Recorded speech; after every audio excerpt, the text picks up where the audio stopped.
Influencer: The Power to Change Anything, by Kerry Patterson, Joseph Grenny, David Maxfield, Ron McMillan, and Al Switzler. Ever feel like you're banging your head against a wall? You know, when there's something in your life that just won't budge, no matter what you try.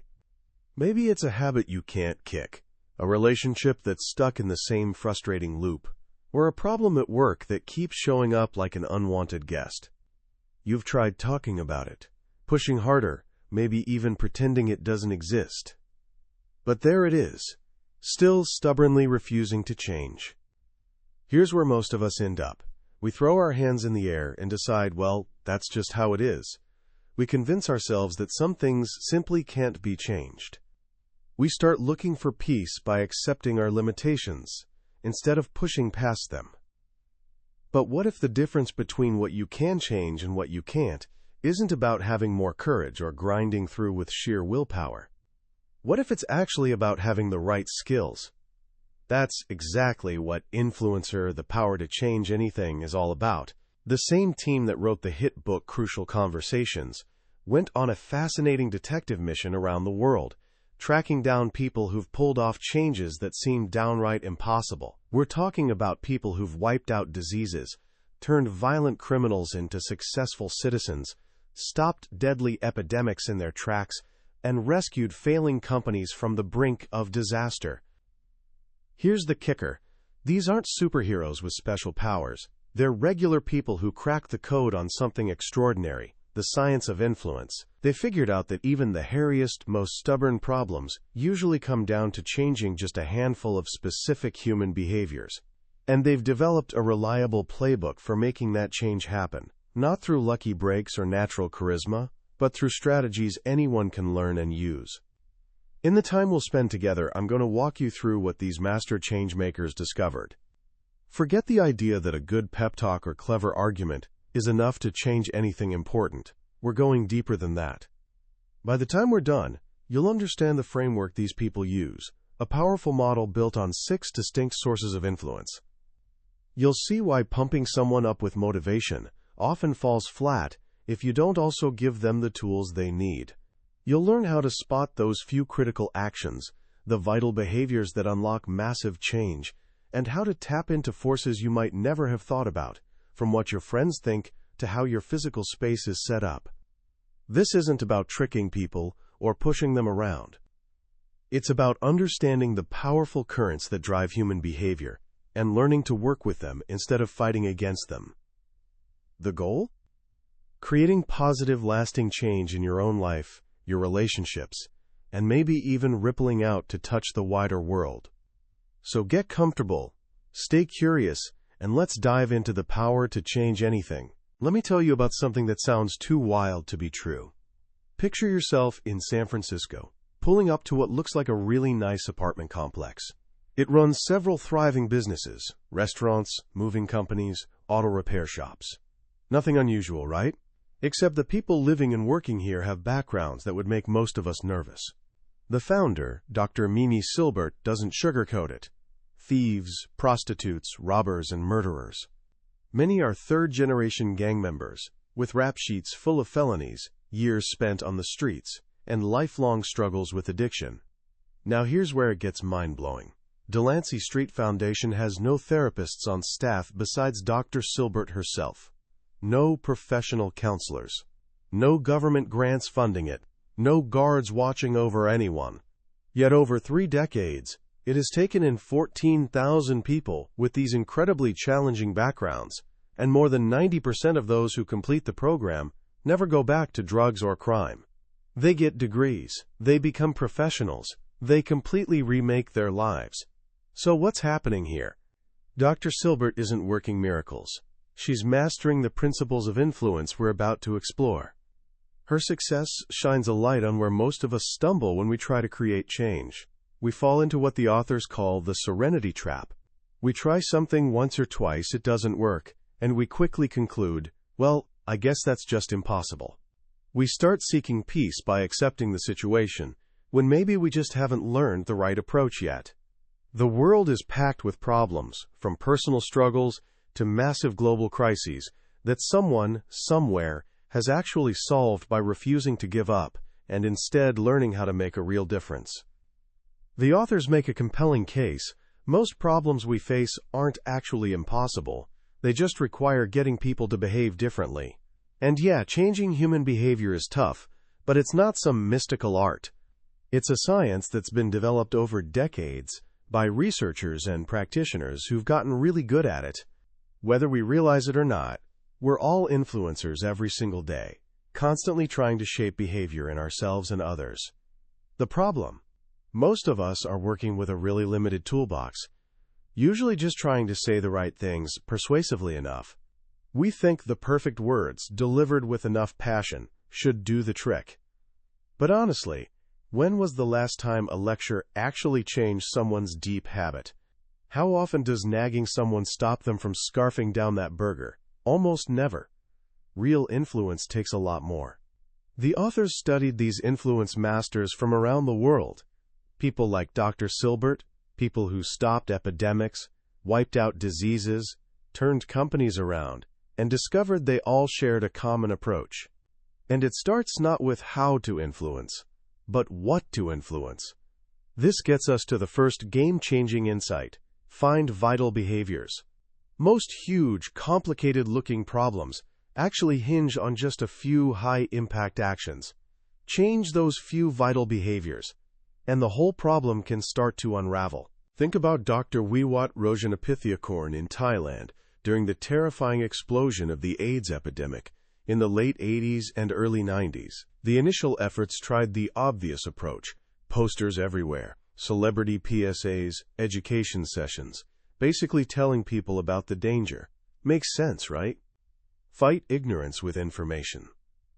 But it was a spectacular failure. The infection rate actually got worse. Dr. Wiwat had a realization. The awareness campaign was focused on an outcome: understanding the threat, not a behavior, what specific action to take. He dug into the data and found something crucial. 97% of new infections were coming from heterosexual contact with sex workers. Thailand had a massive sex trade industry, even though it was officially sort of unacknowledged. This gave him laser focus. The problem started in the brothels, so the solution had to be found there too. He identified one vital behavior. If 100% of sex workers required their clients to use condoms, the epidemic could be almost completely stopped. That became the entire strategy.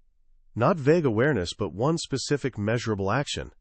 And incredibly, by focusing relentlessly on enabling and motivating that single behavior, new infections dropped by 80% within just a few years, saving an estimated 5 million lives.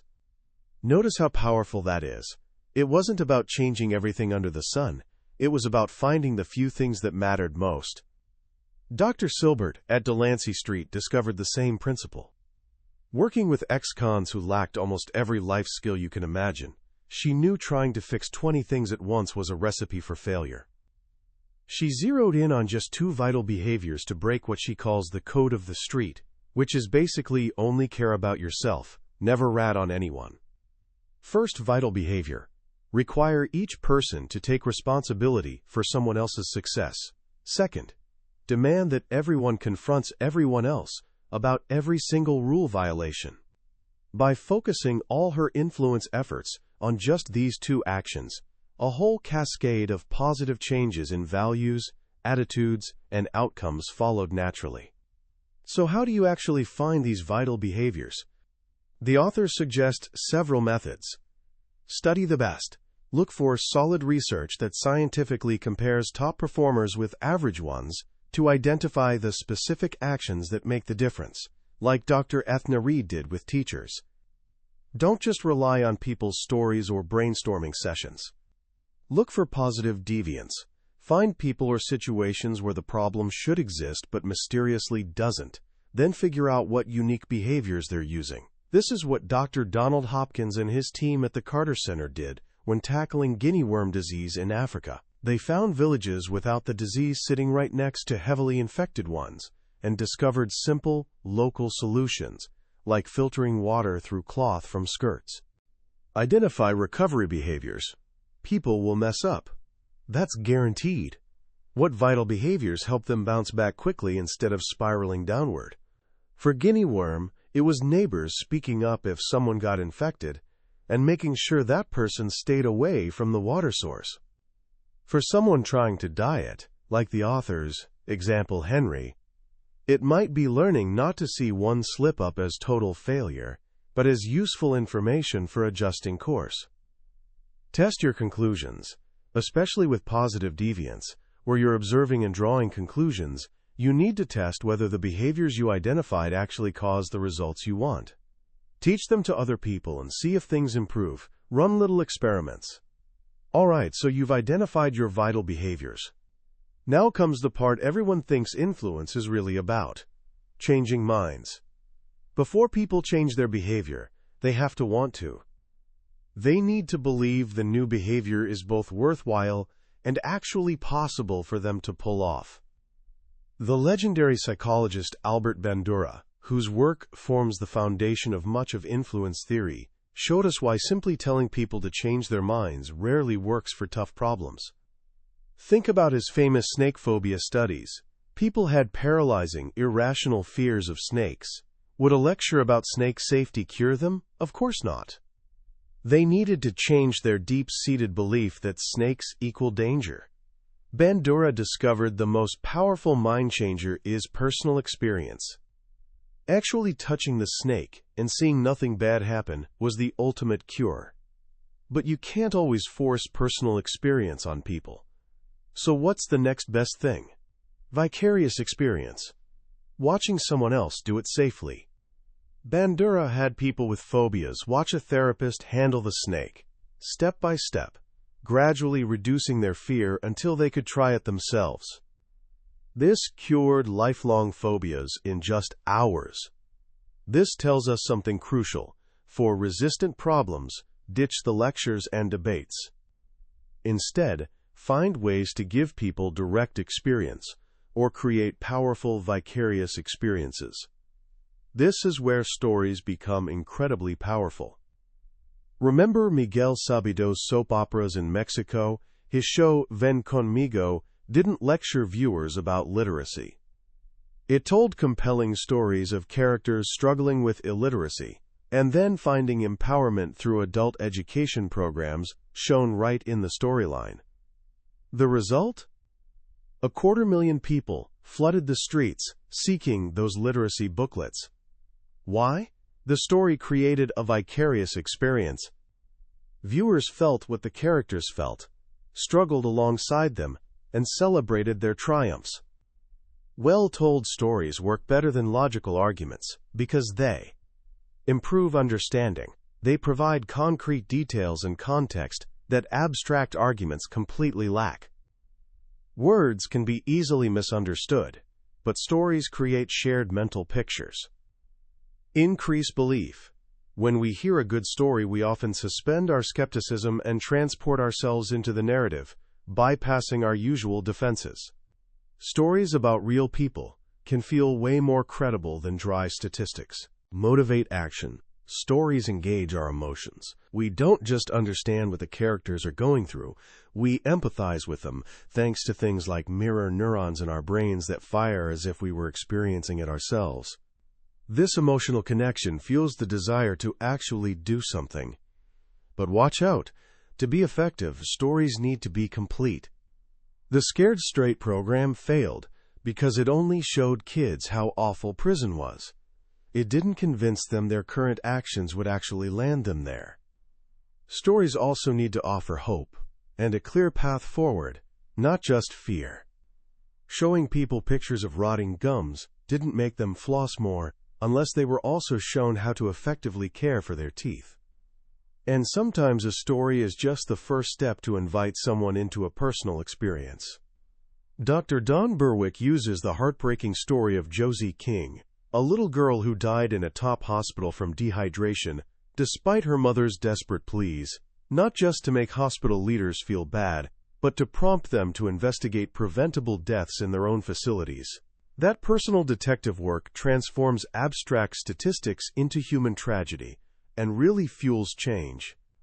So we've got vital behaviors, and we've got strategies for changing minds through experience and stories. But the real engine of influence, the framework that ties everything together, is understanding the 6 sources of influence. The authors argue that virtually all forces shaping our behavior fall into a simple grid: motivation versus ability, crossed with personal, social, and structural levels. To solve persistent problems, you can't just rely on one source. You need to diagnose all the forces at play and likely deploy strategies across multiple sources to make success almost inevitable. Let's break down these 6 sources. Source 1. Personal motivation. Make the undesirable desirable. Do people personally find the vital behavior satisfying, or do they hate doing it? If they hate it, you'll be constantly pushing them uphill. How do you change that? Connect to intrinsic satisfaction. Sometimes people just haven't experienced the potential pleasure yet. Like Dr. Silbert making Delancey residents try museums and opera. You can hate Chinese food, but not until after you've had it. Often, trying something leads to liking it. Making it a game, with clear goals and feedback, can also make tedious tasks genuinely engaging. Think about the concept of flow. Honor choice. You can't force someone to change their heart. William Miller's work on motivational interviewing shows that helping people explore their own values and goals, rather than imposing yours on them, is far more effective, especially when dealing with resistance or addiction. Replace judgment with empathy. Lectures with questions. Source 2. Personal ability. Surpass your limits. Do people actually have the skills needed to do the vital behavior? Often we mistake inability for lack of motivation, the classic fundamental attribution error. And even when we recognize a skills gap, we underestimate how much real practice is needed. Key insights here. Much of will is actually skill. Walter Mischel's famous marshmallow studies initially suggested willpower was a fixed trait. Some kids just had it, others didn't. But later work with Bandura showed that kids could learn delay tactics, like distraction techniques, from watching others, which dramatically improved their supposed willpower. Self-control is often a learnable skill. Much of prowess is practice. Anders Ericsson's research shatters the myth of innate talent. Elite performance in almost any field comes from deliberate practice. Focused, demanding practice on skills you haven't mastered yet, with immediate feedback, often broken into mini-goals. This applies just as much to soft skills, like having crucial conversations, essential for those Thai sex workers negotiating condom use, or nurses challenging doctors, as it does to sports or music. Master emotions. Our hot emotional reactive system, hello amygdala, often hijacks our cool, rational, thoughtful system, frontal lobe, at critical moments. We need skills to manage this. Distraction techniques, like those marshmallow kids used. Arguing back against our feelings, cognitive reappraisal, labeling our cravings to reduce their power, delaying impulses, breaking overwhelming tasks down into smaller pieces, and focusing on process goals we can control.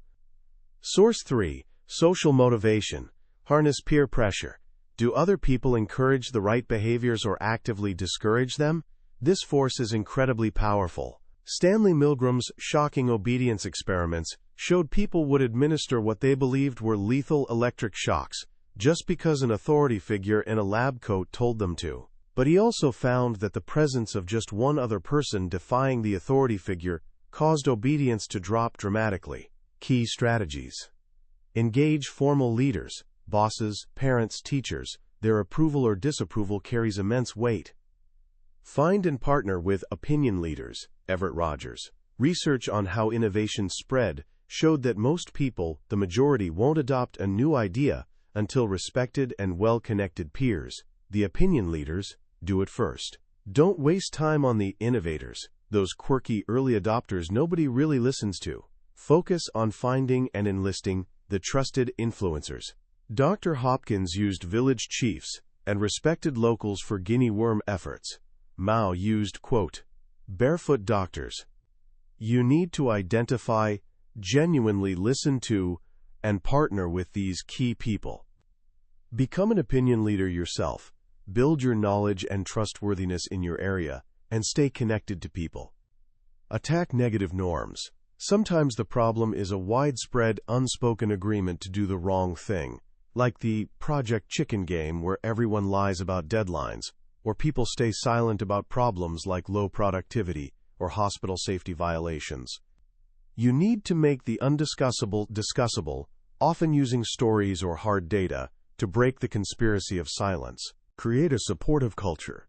For deep transformation like what happens at Delancey, immerse people in a completely new social environment where everyone constantly reinforces the vital behaviors through feedback, celebration, and accountability.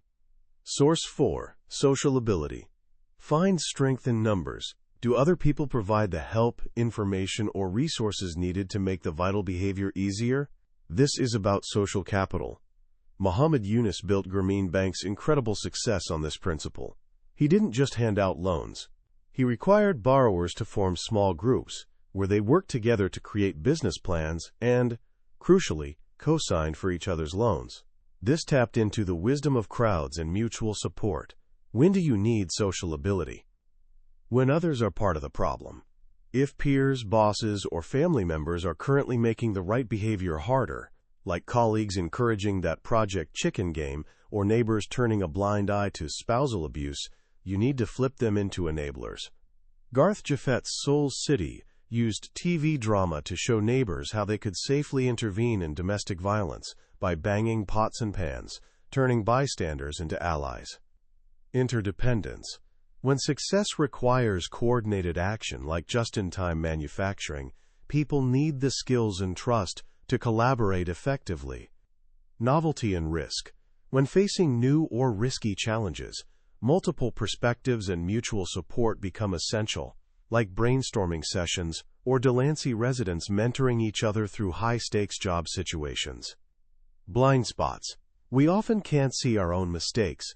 Real-time coaching and feedback from others are invaluable for developing skills. Group solidarity. Some changes only work if everyone participates, the classic tragedy of the commons problem.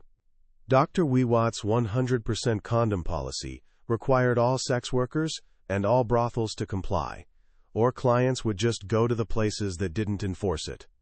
Source 5. Structural motivation. Design rewards and demand accountability.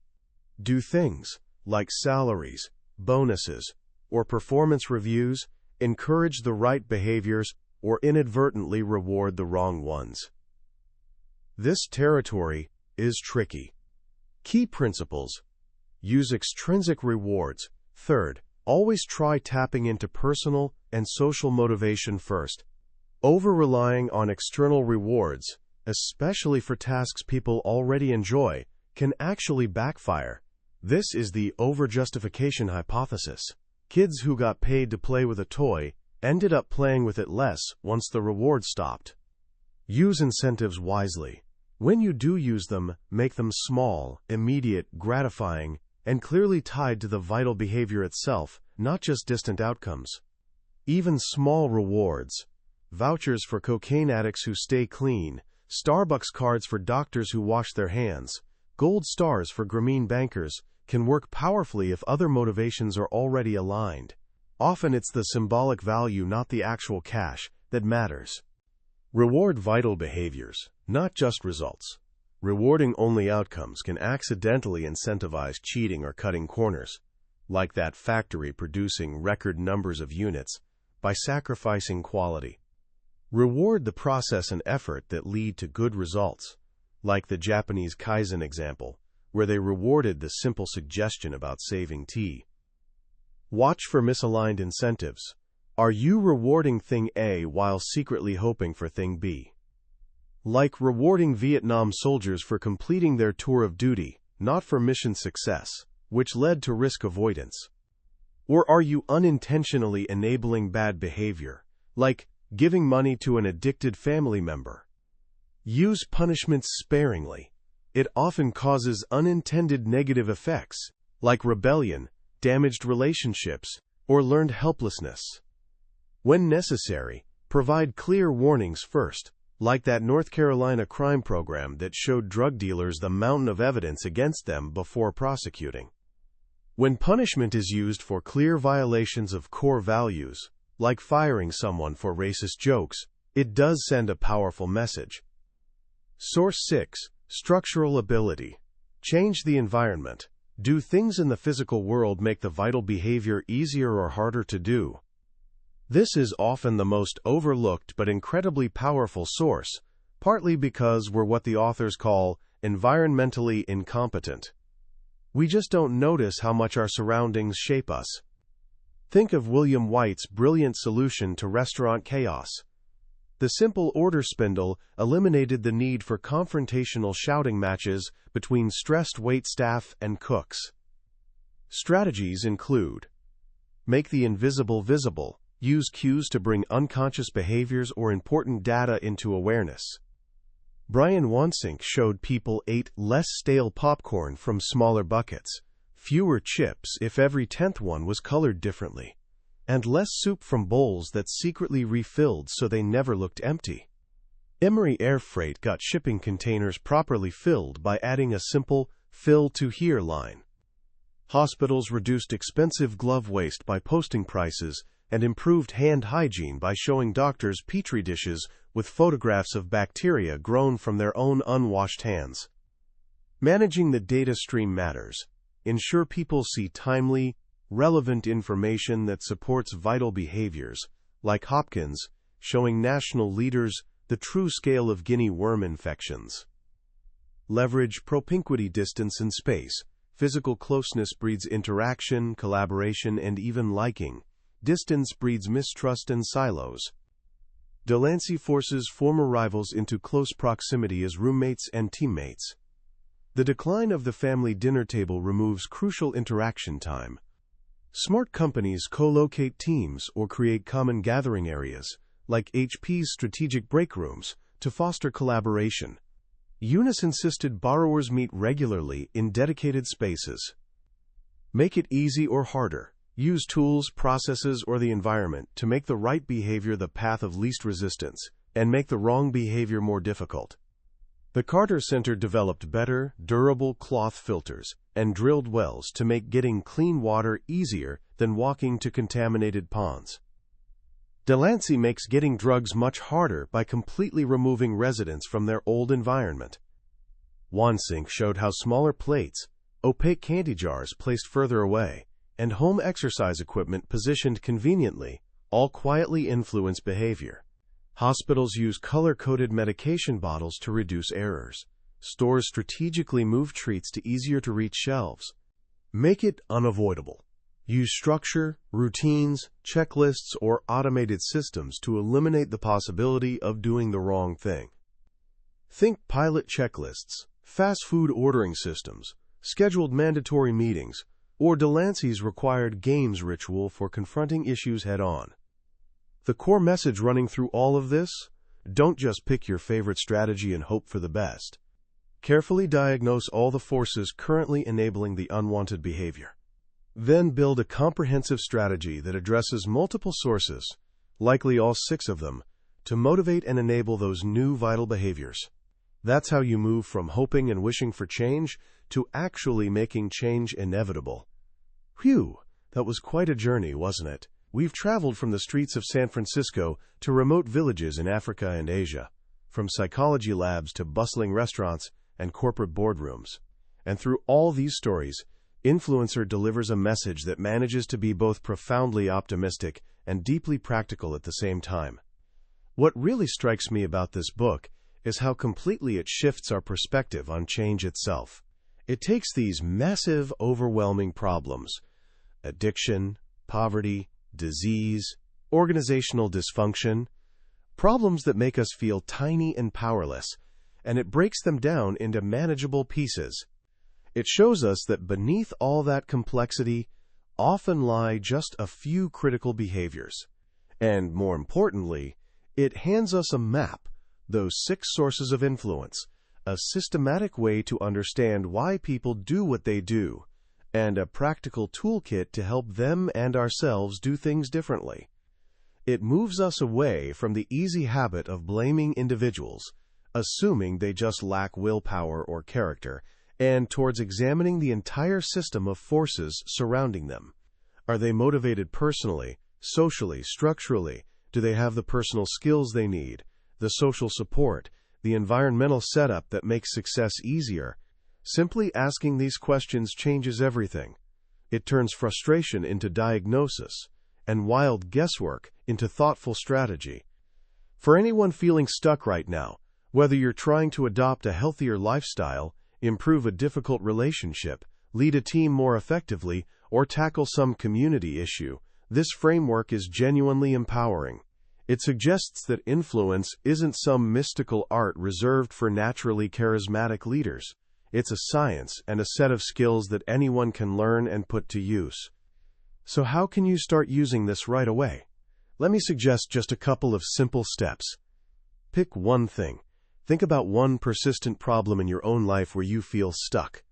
Maybe it's procrastinating on homework, not exercising regularly, or a frustrating communication pattern with someone important to you. Identify one vital behavior. Instead of trying to change everything at once, what's one specific action that, if done consistently, would make the biggest difference? Be really precise here. Not be healthier, but maybe walk for 20 minutes before dinner each day, or spend the first 15 minutes after getting home starting my hardest task. Run the diagnostic. Quickly think through those 6 sources. What's currently stopping you from doing that behavior? Is it motivation? You don't enjoy it. Your friends discourage it. There's no reward. Or is it ability? You lack the skill, don't have help from others, or the environment makes it ridiculously hard. Be brutally honest. What forces are actually working against you? Brainstorm one small change. Based on your diagnosis, what's one small thing you could change in one of those 6 sources to make that vital behavior even a little more likely? Maybe link it to something you value: personal motivation. Tell a supportive friend about your planned social motivation. Make it easier by setting out your walking shoes the night before. Structural ability?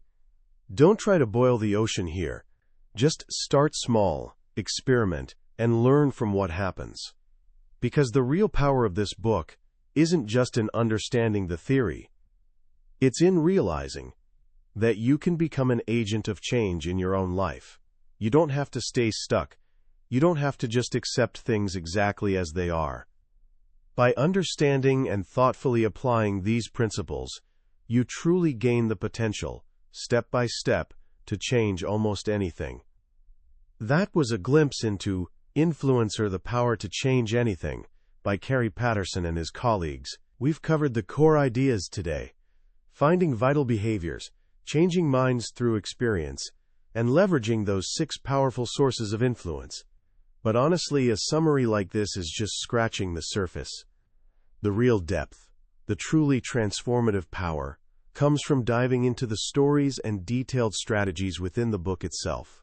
It's when you read about Dr. Silbert's specific methods, or Dr. Hopkins' incredible persistence, that the principles truly come alive and click into place. This overview is meant to light a spark, to help you figure out if this book's approach might be exactly what you're looking for. If you felt that spark today, if any of these ideas resonated with the challenges you're facing, I genuinely encourage you to pick up a copy. Reading it isn't just absorbing information.